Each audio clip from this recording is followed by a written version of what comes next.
So hello, my name is Peter from Radio Alty. This is referred to as Studio B, WA15 Studios. This effectively is a garage.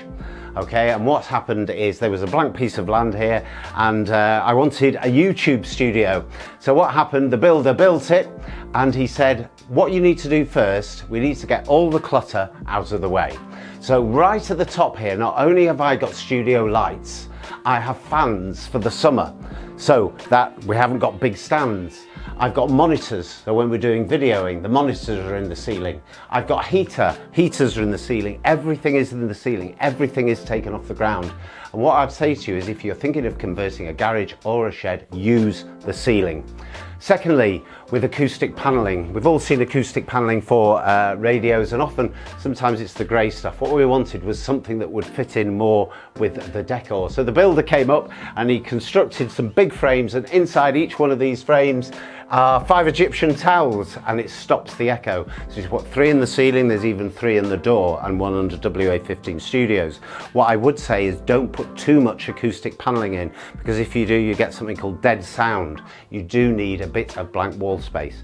He also said that to create effects for when you're doing video, let's get some floor lights, get the floor lights underneath. Of course, you'll need a suspended floor for that, and the lights on the top. Now, to stop this looking like a garage, we've got a blind here at the front, and what happens is the blind comes down. Now, I know many of you may be thinking, right, this is all very well and good, but this is going to be expensive. For example, the blind was expensive, but you don't need to go to huge expense. Here's an idea.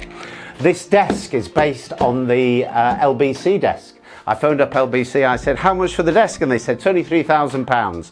The builder came up to me and he said, I'll tell you what, he said, I'll do it for 800 quid.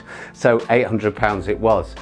Another thing, when walking into the studio, it's really important that people know they're coming into a radio studio.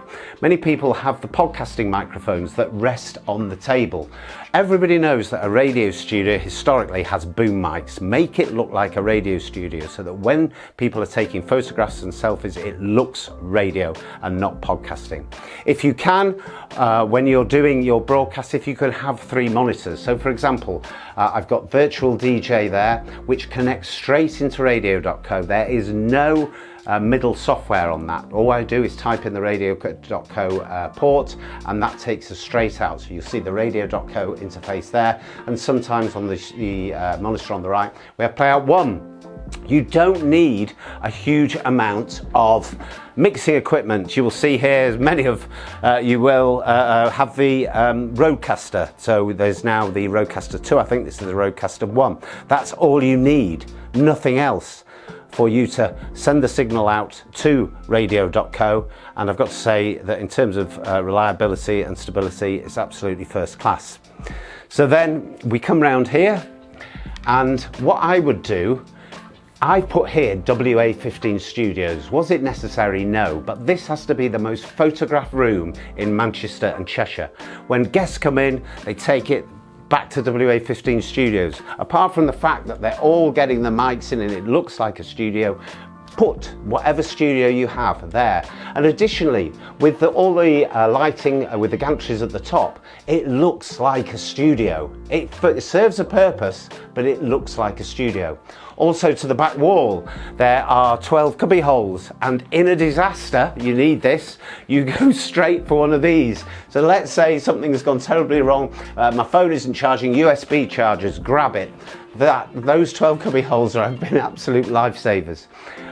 Don't just have 1 printer, have 2. If you're needing to print out documents right at the last second, and we all know what radio's like, you're getting stuff right in the last second, your printer goes down. It always does when you need it. Have a backup printer. If you want to put additional mixers in or lighting controllers, get them sunk in. Get them away from the desk. So now this is a blank production desk, so this controls all the lights in here. And it's all set into the wall, as is the additional mixer. The other thing is we have an on-air sign here, and it makes the guests think they are in a radio studio. Is it wholly necessary? No. Does it give the feel of a radio station? Absolutely.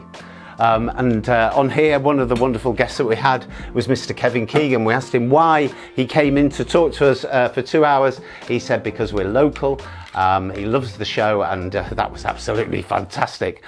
So just finally going over to here, make sure that the studio is clean. How many studios have we all been in where it's dusty, track static? Clean it. Make sure the guests feel special. Do small things. Give them a bottle of water. Make sure there's a pen and paper. Now, the only cheap thing I've got in here is headphones. This is done on purpose, because sometimes guests will speak to you with the headphones on, and if you have the very best headphones, you're going to have to keep taking them off. What happens here, they do the job, but if I've got those headphones on, they've got them on, they can also hear the external noise or the external chat. It's really important. If you're using a Rodecaster 1, what I would suggest you do is get something called FET heads.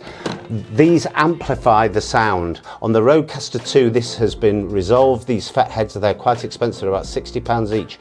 But if you have quite a quiet guest, a little bit away from the microphone, it amplifies the sound and it stops hissing. And finally, what I would say is I got so much use from the James Mulvaney videos on Radio.co. Watch those. It's an inspiring platform, and it's helped me so much to get to where I am today. And finally, if you're doing a studio, put it on the ground floor. If you've got a garage, open the doors. Get people to walk in. The amount of people that have just walked in, said, "Can I come and join you?" or accidentally come in. Everybody out there knows that this is WA15 Studios. It's on the ground floor, it's open, people walk in, and that's how you get your guests. And just before you go, have you ever thought about launching your very own internet radio station? Surprisingly, it's a lot easier than you may think, especially when you make the time to chat to myself or a member of the Radio.co team. To do just that, head to our website radio.co/demo, where I can talk about your plans, any questions you may have, and me and the team can really get you up to speed in launching your own internet radio station in literally minutes. It couldn't be easier. Why not check out some of our webinars, tutorials, help guides situated around me? Or why not visit our website, radio.co, or even drop me an email, studio@radio.co. Until next time, take care and happy broadcasting.